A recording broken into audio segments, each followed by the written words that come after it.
చెప్పిన మాట అర్థమైన దేవుడు లోకమును ఎంతగానో ప్రేమించను. ప్రైజ్ ది లార్డ్, హల్లెలూయా. ప్రియ దేవుని బిడ్డలారా, దేవుడు మనలను ఎంతగానో ప్రేమించాడు. నిజంగా ఆ ప్రేమకు అవధులు లేదు. ఆ ప్రేమ చాలా గొప్పది. ఆ ప్రేమ చాలా గొప్పది. ఆ ప్రేమ చాలా శ్రేష్టమైనది. ఆ ప్రేమ ఉన్నతమైనది.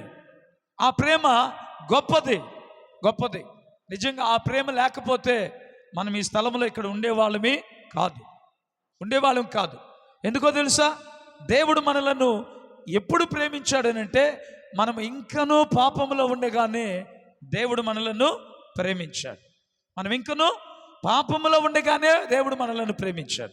దేవుడు ఎప్పుడు మనల్ని ప్రేమించాడనంటే మనము పాపముల చేత అపరాధముల చేత చచ్చిన వారముగా ఉండగా దేవుడు మనలను ప్రేమించాడు. అంతేకాదు నా ప్రియమైన దేవుని బిడ్డలారా, నిజంగా మనలను ఆయన పరిమళ సువాసనగా చేయటానికి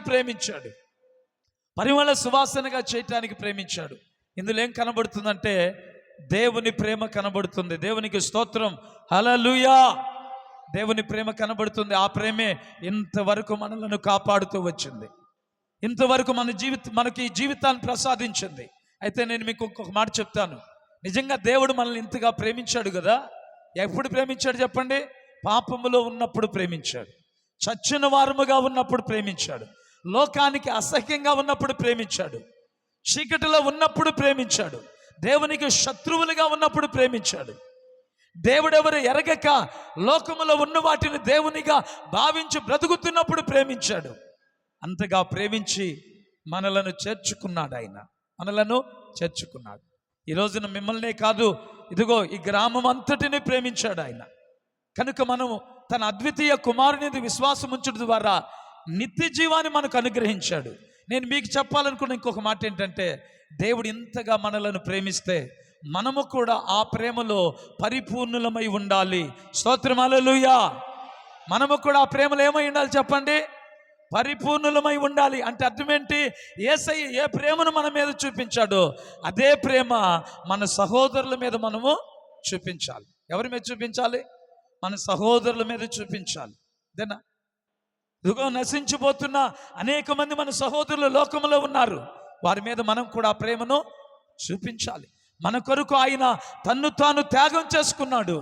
మరి మనం కూడా వినబడుతుంది నా మాటలో, మనం కూడా అర్థమైన లోకములు నశించిపోతున్న వారి కొరకు, పాపములు ఇంకా పడి ఉన్న వారి కొరకు, అర్థమైన దేవుడు ఎవరో తెలియక బ్రతుకుతున్న వారి కొరకు మనం కూడా ఏం చేయాలి చెప్పండి? మనము పొందిన ఈ ప్రేమను వారికి కూడా పంచాలి. దేవునికి స్తోత్రం, హల్లెలూయా. ఇదే క్రిస్మస్ చెప్పిన సత్యం ఏంటి? అర్థమైందా? ఏంటి అనంటే ఇదిగో ప్రేమను చూపించాడు. ప్రేమ అనగా ఇచ్చుట. యేసయ్యను మన కొరకు ఆయన అర్పణగా ఇచ్చేశాడు. మనం కూడా నిజంగా యేసయ్యను నమ్మిన మనం, యేసయ్యను పొందిన మనము, అర్థమైన మనం ప్రేమను కూడా ఇదిగో మన చుట్టుపక్కల నశించిపోతున్న వారి కొరకు, పాపములో ఉన్న వారి కొరకు, ఇంకా శాపగ్రస్తులుగా బ్రతుకుతున్న వారి కొరకు మనం కూడా ప్రేమను పంచే వారముగా ఉండాలి. నేను ముగిస్తున్నాను.